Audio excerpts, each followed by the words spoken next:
The Isle of Pelisse, Part 1. The War of Ophelia's Hand. Somewhere and somewhen the spring sun sparkled upon the sapphire sea that surrounded the supposititious Isle of Pelisse. In the centre of the island towered two mountain peaks, Mount Ethel and Mount Hilda, known as the Twins. From between these mountains rose two rivers, one of which flowed westward into the large inland body of water known as the North Lake. The other river, which was called the River Hilda, flowed south into a second large lake known as Hilda Water. At the point where the River Hilda flowed into Hilda Water stood the city of Goatsville, the capital city of King Ludwig, lord of the lands between the lakes. From Goatsville, the waters of the lake stretched for some 50 miles to the southwest. The northern shore of Hilda Water was dominated by the towering precipices of the snow-capped mountain known as Goat's Cliff Crag, while the southern shore was heavily forested. But at the far end of the lake was a land of flowery pastures, known as Hildemead, surrounded by rolling hills. This was the realm of Princess Ophelia, who ruled it from her castle in the ancient town of Meadham, which sat on the shores of the lake at the point the River Hilda was reborn, flowing from Hilda Water to continue its journey to the sea, which it reached at the port of Hildermouth. Hildermouth sat on the north bank of the river, within the domain of the Earl of Westwood, whose seat was further up the coast, at East Harbour. Quite why the city of East Harbour was so named is a matter of some debate, as it was situated very much on the western shores of the Isle of Pelisse. Some have speculated that it was founded by seafarers sailing out of the lands to the west of the island, but there is no evidence for this whatsoever.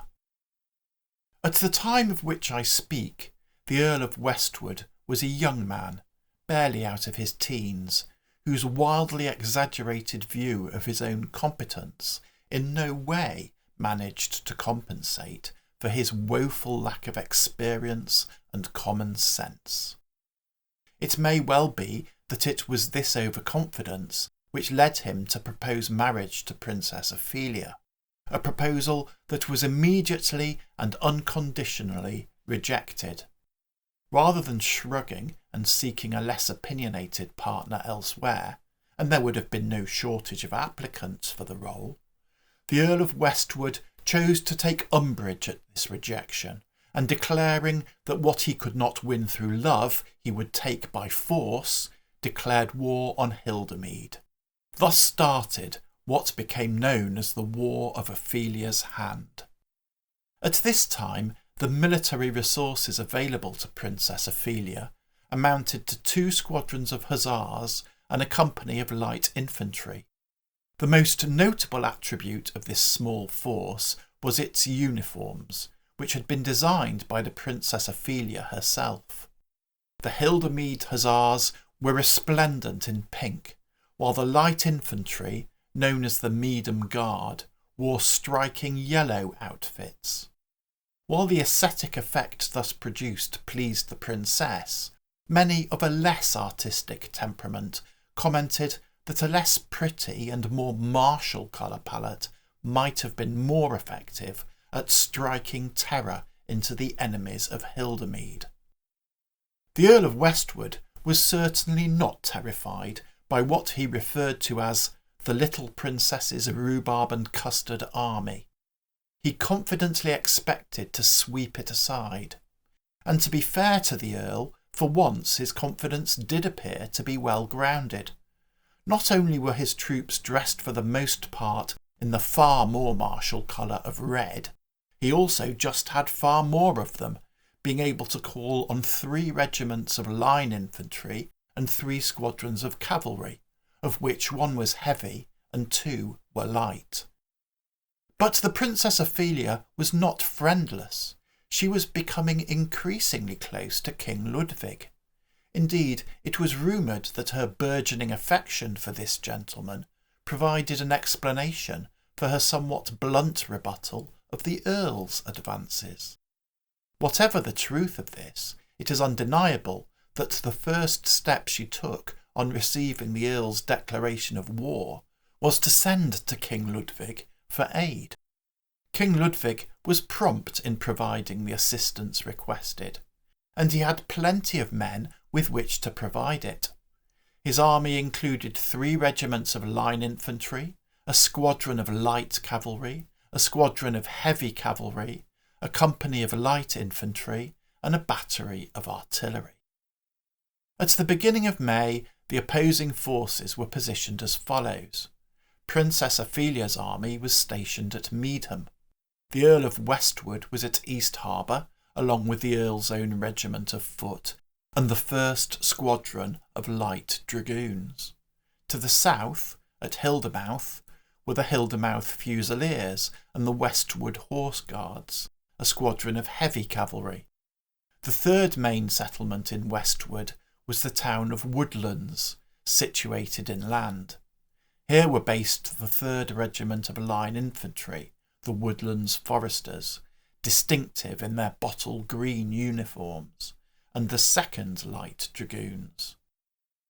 Turning to the forces of King Ludwig, he was at Goatsville, along with the 1st Regiment of Royal Foot Guards and the King's Heavy Horse. Some 75 miles to the southeast, at Southbridge, were stationed the King's Light Horse and the 2nd Royal Foot Guards.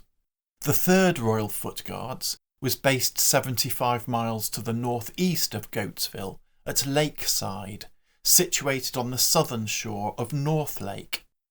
Also barracked in Lakeside were a company of light infantry, known as the King's Light Foot, and a battery of artillery, referred to as the King's Artillery. April showers persisted into the first 2 days of May, but the 3rd dawned bright and clear, and so the sun shone on the armies of Westwood as they marched to war. The 1st Light Dragoons, under the command of Major Montmorency, trotted out of their quarters at East Harbour, heading toward Woodlands, to join the troops already stationed there and form a blocking force to guard against any attack that might be launched from Goatsville by King Ludwig. The Earl led his own regiment of foot south from East Harbour, along the coast road. Heading north from Hildermouth to meet them were the Hildermouth Fusiliers and the Westwood Horse Guards. The combined force then marched toward Needham. Meanwhile, the armies of the lands between the lakes were also in motion. As the Earl of Westwood had anticipated, King Ludwig led the 1st Royal Foot Guards and the King's Heavy Horse toward Woodlands, while the troops based in Lakeside marched south along the road to Goatsville, and the 2nd Royal Foot Guards and the King's Light Horse moved westwards from Southbridge, intending to reinforce Needham by way of the south shores of Hilderwater.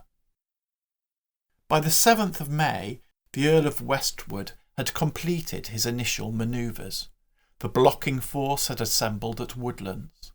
The invasion force had marched to the borders of the territory of Westwood, to the point where a bridge carried the road over the River Hilda and into the land of Hildermead.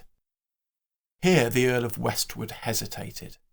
He had received reports that Princess Ophelia and the army of Hildermead had taken up a position on the far bank, ready to contest his crossing. While the Earl of Westwood was confident of sweeping them aside, maybe it was better to be safe than sorry.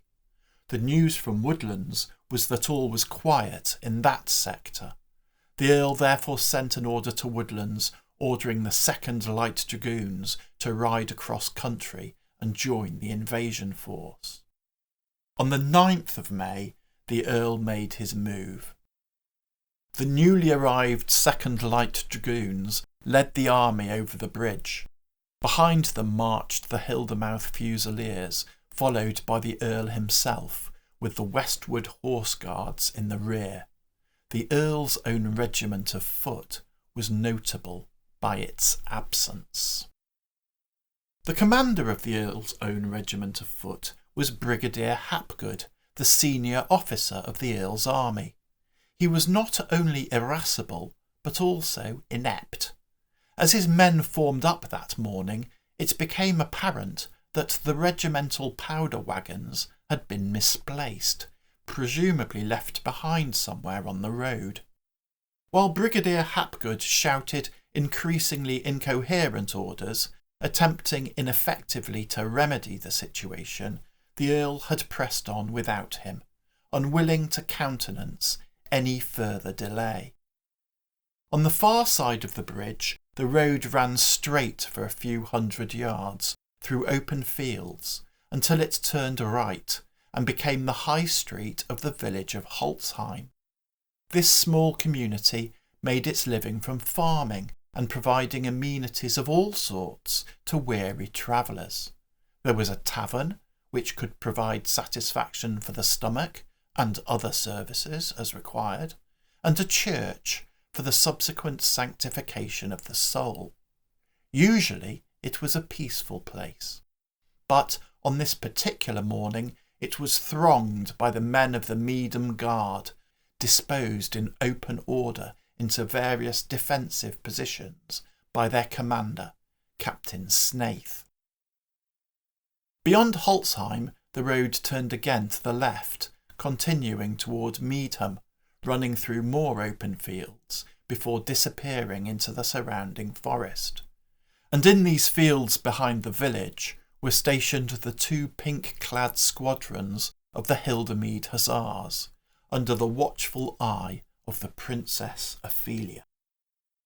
The 2nd Light Dragoons were commanded by Captain Cridland.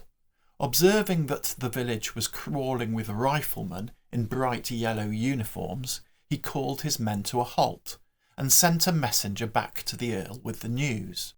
The Earl responded by ordering the Hildermouth Fusiliers to veer to their right and take up a position in the fields as a prelude to launching an assault on the village.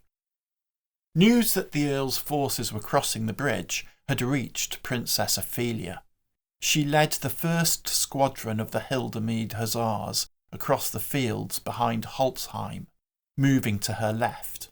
Meanwhile, the 2nd squadron of the Hildemead Hussars galloped forward to take up a position to the right of the village. Captain Cridland reacted by deploying the 2nd Light Dragoons into line. This effectively countered the threat posed by the 2nd Hildemead Hussars to the Earl's left flank, but it did nothing to protect the Earl's right flank, which was being menaced by the continuing advance of the 1st Hildemead Hussars, who were also forming into line, ready to wheel and charge into the Hildermouth Fusiliers. To make matters worse for the Hildermouth Fusiliers, they were coming under long-range fire from the rifles of the Medium Guard, which had sortied out from the village, slinking across the fields in small groups, taking cover wherever they could find it. But the Earl of Westwood would not be deterred from his aggressive intent. He ordered the Hildermouth Fusiliers to form an attack column, and sent orders to Captain Cridland to resume his advance and sweep aside the 2nd Hildemead Hussars. The red-clad dragoons trotted purposefully forward. The Hussars responded by forming into line and charging their approaching foes. A brisk but inconclusive light cavalry action resulted, which ended with the Hussars falling back to regroup. Meanwhile, the Hildermouth Fusiliers marched remorselessly toward the Medium Guard, who prudently withdrew to the shelter of the village. The 1st squadron of the Hildemead Hussars attempted to disrupt the advance of the Fusiliers by charging into their flank, but faced with a hedge of steel bayonets, the Hussars lost their enthusiasm to get amongst the massed ranks of the infantry and withdrew. By contrast, The second squadron of the Hildemede Hussars was still brim-full of enthusiasm. It charged once more into the second Light Dragoons, this time with considerably more success. Captain Cridland took a sword stroke to the face, the line of the dragoons shattered, and those of the fleeing horsemen who were not slaughtered by the sabres of the Hussars were scattered to the wind. However, the celebrations of the Hussars were short-lived. Before they could even catch their breath, they were charged by the Westward Horse Guards, who had moved up to support the Light Dragoons, and were now seeking vengeance on their behalf. The Horse Guards were heavy cavalry, large men mounted on large steeds. The Hussars were no doubt faster and more elegant, but they were overmatched, and suffered considerable damage.